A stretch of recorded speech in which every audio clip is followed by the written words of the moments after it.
Bonjour les beaux rayons de soleil, j'espère que vous allez bien, que vous êtes en forme. Alors pour aujourd'hui j'avais envie de vous présenter un mini vlog, mini haul, je ne sais pas comment je mettrai ça dans le titre de la vidéo, c'est-à-dire que voilà, j'ai fait quelques achats de pierres, pas énormément non plus, c'est pour ça que c'est un mini haul, donc où je vais vous présenter les pierres que je me suis offertes, voilà, où je me suis fait un peu plaisir. C'est vrai que c'est pas tout le temps en fait que je vais acheter des pierres parce que j'y vais plus selon le besoin en fait. Voilà, si je ressens que j'ai besoin d'une pierre ou il y a le nom d'une pierre qui me traverse, je vais aller voir quels sont ses bienfaits et comme par hasard, ça correspond à l'état d'esprit dans lequel je suis et voilà les choses sur lesquelles je devrais travailler pour le moment. Donc c'est rare quand je fais des achats comme ça pour dire deux. Mais vous savez, hein, j'ai souvent des pierres sur moi. Comme vous pouvez le constater ici, j'ai mon collier en amazonite, qui est une pierre très douce et qui se concentre aussi sur le chakra du cœur. Ensuite, j'ai mes bracelets également. Vous ne voyez rien. J'ai ici, que je ne dise pas de bêtises, c'est de la fluorite. Puis j'ai de l'agate mousse. Et ensuite, j'ai ici de la labradorite. Voilà. Donc oui, et encore, allez, on continue. Et ici, j'ai mon aventurine. Voilà, je la trouve trop belle. Voilà, et je me sens très bien avec, c'est génial.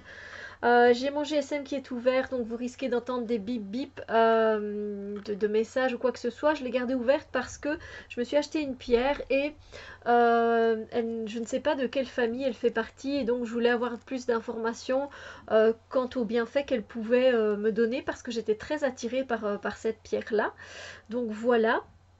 Je ne sais pas pourquoi j'avais envie d'être accompagnée d'une pierre, donc quand je suis passée devant elle, elle est sur mon autel, et quand je l'ai vue, j'ai voulu, voilà, je voulais qu'elle soit près de moi, je ressentais ce besoin, et je l'ai voulu peut-être montrer quand je suis revenue de San Diego. C'est une pierre que j'ai trouvée sur un site qui est très vieux, en fait une très vieille terre, et je pense qu'il y a du quartz à l'intérieur. Alors je ne sais pas si vous allez bien voir, mais je l'adore, c'est une pierre que j'adore, et voilà quoi. Et comme vous le voyez, j'ai mis mon t-shirt d'Harry Potter, évidemment, avec toutes les maisons, Gryffondor, Serpentard, et les autres j'ai oublié. Et donc ici, il est marqué école de sorciers, et non, école de sorcellerie et de sorciers. Oui, et je l'ai acheté à San Diego aussi. Oh, je suis trop contente, j'adore.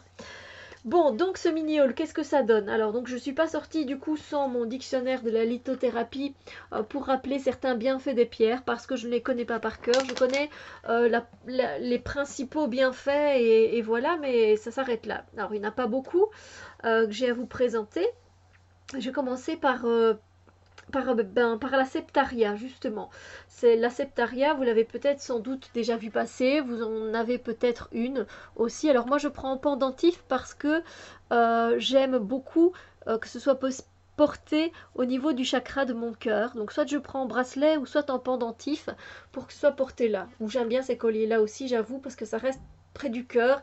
Et le cœur, ben, c'est le lien entre le bas et le haut. Donc voilà, donc là elle est complètement polie et je l'adore, je la trouve mais sublime, magnifique. J'ai été attirée directement, j'ai fait waouh, elle est magnifique, mais elle fait partie de quelle famille?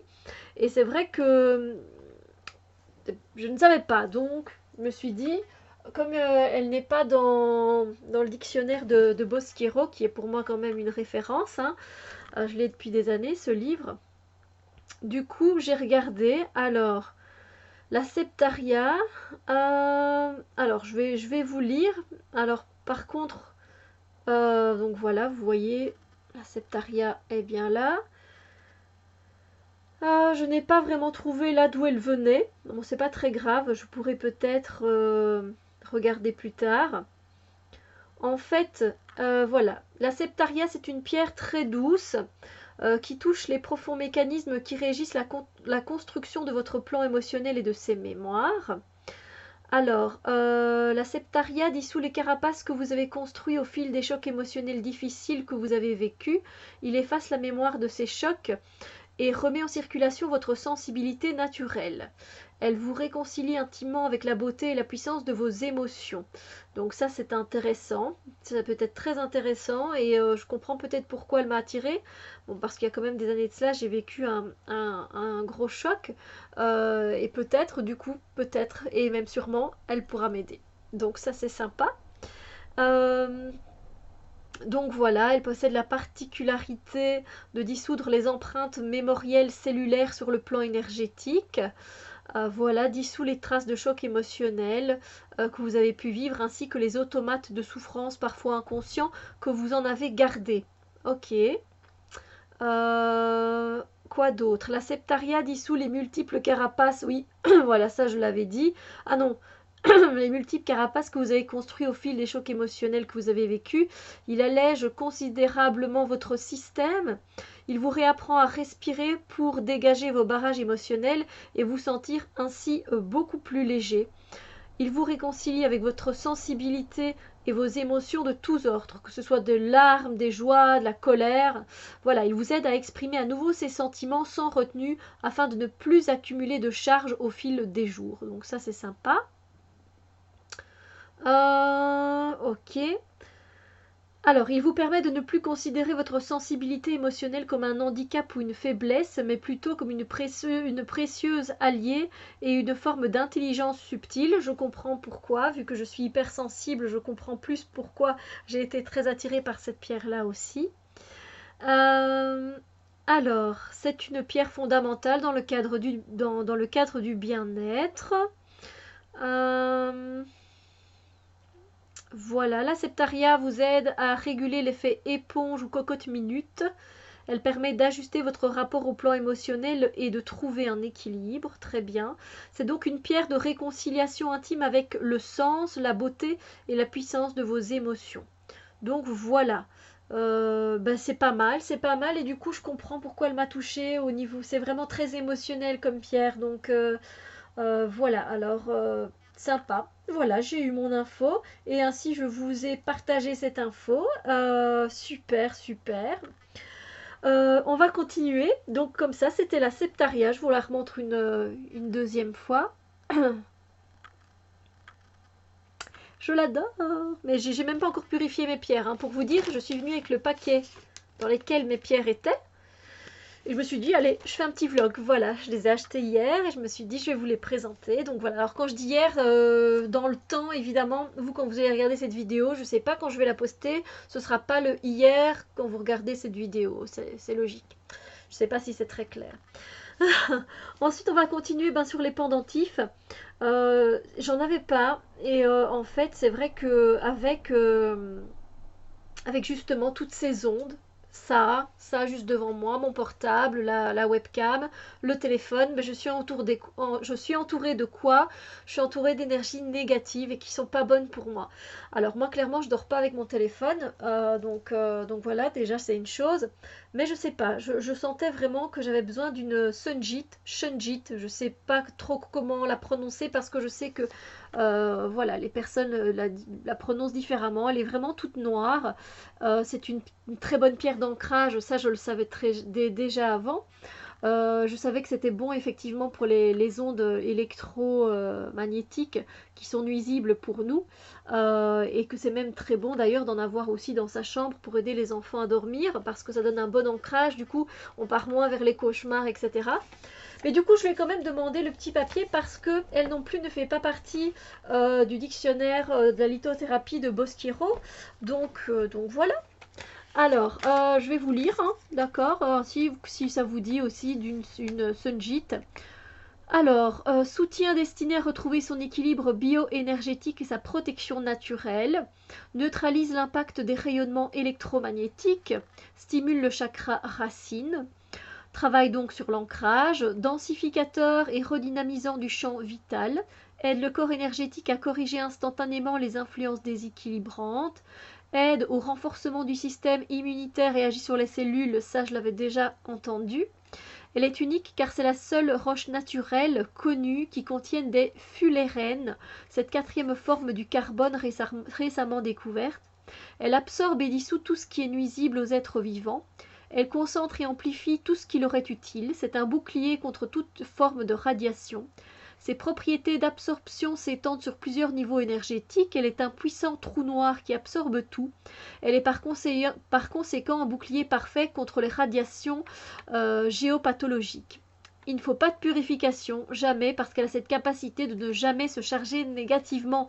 C'est ça qui est un truc de ouf avec la Sunjit et que j'avais déjà entendu. Alors je vois ici qu'elle a aussi une particularité, ma pierre. Vous allez je viens de voir maintenant. Voilà. Intéressant.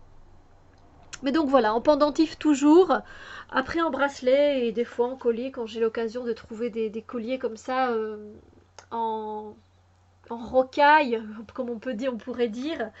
Voilà. Ensuite, celui-là, j'étais déjà passée par ce magasin de pierres. Je passe quand je dois faire des achats pour d'autres personnes, pas que moi. Et du coup, j'avais craqué sur ce bracelet, mais c'est une pierre que j'ai en pendentif déjà depuis très longtemps parce que je me sens très connectée à cette pierre. Dès que je l'ai vue, j'ai fait waouh, il y a quelque chose. Et effectivement, c'est la Larimar. Alors, c'est une pierre qui pourrait être une pierre pas qui vient de l'Atlantide, mais voilà, qui a des qui est en lien avec l'Atlantide en tout cas. C'est une pierre très très douce, c'est une pierre très maternelle, c'est une pierre qui est là pour vous réconforter. Enfin, moi, elle me réconforte et c'est comme si effectivement je sens ce côté maternel très profondément. Donc voilà quoi, juste j'adore. Pour si vous voulez, je vais donc vous donner la Larimar. Moi, je vous ai dit ce que je connais comme bienfait au niveau de ce bracelet, enfin au niveau de cette pierre, pardon. Mais voilà, il n'y a pas grand chose non plus, mais elle est quand même dans le dictionnaire de Bosquero. Voilà. Pardon. Alors, les gisements viennent apparemment de l'île de Saint-Domingue. Donc voilà, si vous allez à Saint-Domingue, pensez à moi. Hein. Voilà, voilà. Alors, l'origine du nom, Larry, prénom de la fille de l'inventeur supposé, Miguel Mendez et Mar Lamer. Pourquoi pas? Donc ça, on n'a pas vraiment du coup d'origine précise. Alors, la pierre des Atlantes, apparemment, donc, voilà, c'est la légende de l'Atlantide. euh, donc voilà, qui est reliée plutôt à cette pierre. Au niveau de la symbolique, ce serait plutôt le nuage dans un ciel serein, la forme éthérée de la matière, la métamorphose. Et l'application en lithothérapie, eh bien, clairement, voilà. Il dit que lui, il était très dubitatif sur les origines de la Larimar, à tel point qu'il avait refusé d'en faire mention dans le premier dictionnaire des pierres utilisées en littérature, en lithothérapie, pardon, paru en 1992. Mais maintenant, il admet qu'effectivement, elle ne manque pas de qualité. Donc sur le plan physique, elle agit sur les cartilages et facilite les mouvements des articulations. Voilà. Sur le plan émotionnel et mental, elle est douce, maternelle, poétique, apaisante. C'est l'élégance de l'âme. Elle est fluide comme l'eau des mers du sud, comme un ciel aux filaments argentés de mousseline. Elle est candide, innocente et pure. C'est ce que j'aime chez elle. Et puis sur le plan spirituel, c'est une pierre très intuitive, mais quelque peu naïve. Voilà, eau distillée, pas de sel, voilà, et pas de soleil pour celle-ci. Les signes astrologiques de prédilection, si ça vous dit, bien que moi je ne fais pas attention à ça, c'est Poisson, Verseau et Vierge. Voilà, ouais, apparemment. Mais moi je suis Bélier, ça me convient très bien. Voilà, ensuite, j'en ai une également en pendentif, mais je voulais un bracelet. Et j'ai choisi ce bracelet de pyrite. Je ne sais pas si... Voilà, on voit un peu moins, peut-être avec la lumière, vous voyez peut-être un peu plus. J'adore la pyrite, on dirait que c'est une pierre sacrée. Enfin, pour moi, sont toutes des pierres sacrées, mais... Voilà, je l'aime beaucoup et... Voilà, voilà. La pyrite, je sais qu'elle était bien pour les voies respiratoires. J'avais reçu le message avant, il y a 2 ans, il y a bientôt 2 ans. J'ai eu une grosse pneumonie en fait. Et pourtant, on m'avait prévenu, on m'avait envoyé le message, va acheter la pyrite en pendentif, je ne l'avais pas. Je ne l'ai pas fait. Et voilà, je me suis tapé ma pneumonie. C'est pas à cause de ça que j'ai eu cette pneumonie, évidemment, ça a toutes, vous savez bien que ça a des connotations, enfin ça a une source, hein. Les maladies ont toutes une source. P comme pyrite. Ah ben voilà, je crois qu'on y est. Pyrite, oui, voilà, donc c'est là, en symbolique, la pyrite est la réalisation spirituelle de chacun, étendue aux dimensions de l'univers. Ça représente les noces de fer, 41 ans de mariage, au cas où, si vous cherchez un cadeau, vous avez 41 ans de mariage, prévenez-moi, je vous dirai félicitations, parce que ça devient très rare. Alors, pour le bouddhisme, c'est la matérialisation des constructions mentales. En Inde, c'est le roseau d'or, l'architecte de l'univers. En maçonnerie, c'est l'unité, la fraternité, la pyrite. Donc, vous voyez. Alors, en lithothérapie, sur le plan physique, la pyrite donne une excellente mémoire et stimule les facultés intellectuelles. On ne demande pas mieux, n'est-ce pas? Elle agit sur les voies respiratoires en purifiant et en désengorgeant les bronches. Voilà.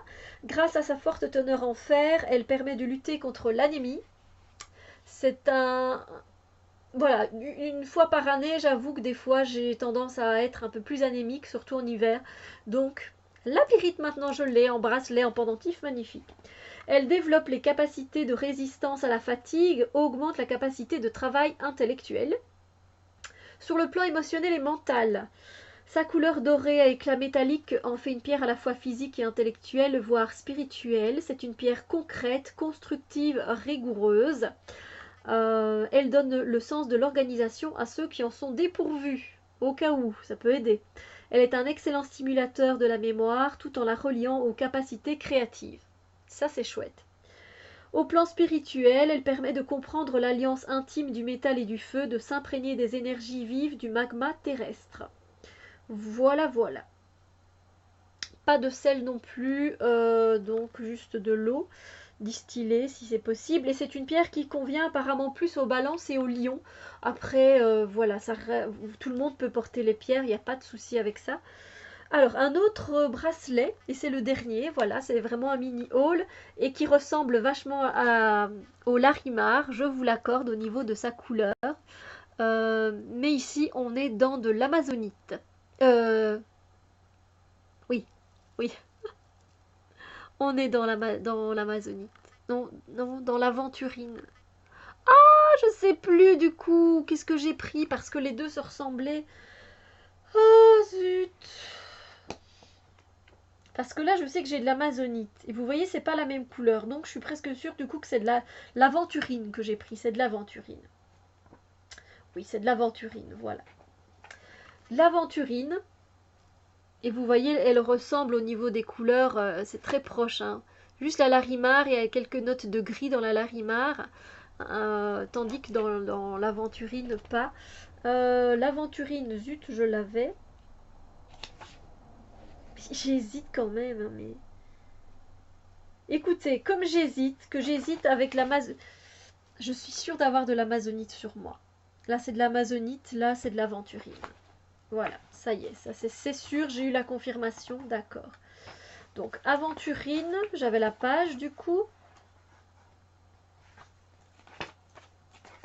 Il y en a tellement des pierres, c'est tellement...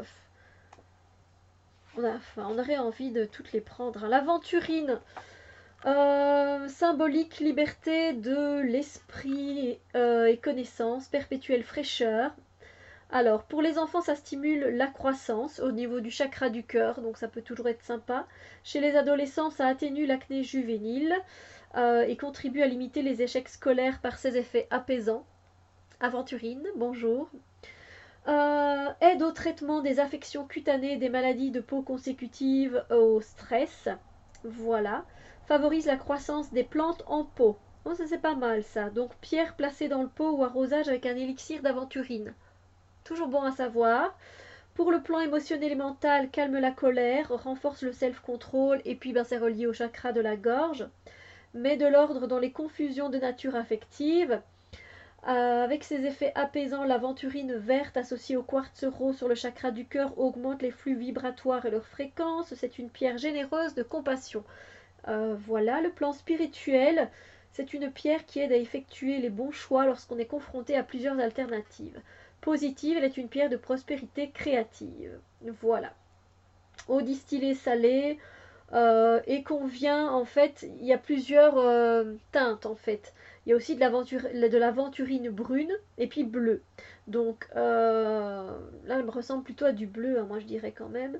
Donc pour la verte, non, il y a vert, bleu et brune. Pour la verte, cancer, taureau, balance et brune, taureau et bélier. Bref, voilà, ça c'est juste à titre d'information. Mais voilà, j'ai fait le tour de mon mini haul de pierres. J'espère que ça vous a plu. On se retrouve évidemment très bientôt pour d'autres vidéos. Et puis voilà, moi je vous souhaite une merveilleuse journée, matinée, soirée, nuit, peu importe à quel moment vous regardez cette vidéo. Et je vous envoie plein de bisous lumière. À très bientôt. Bisous bisous.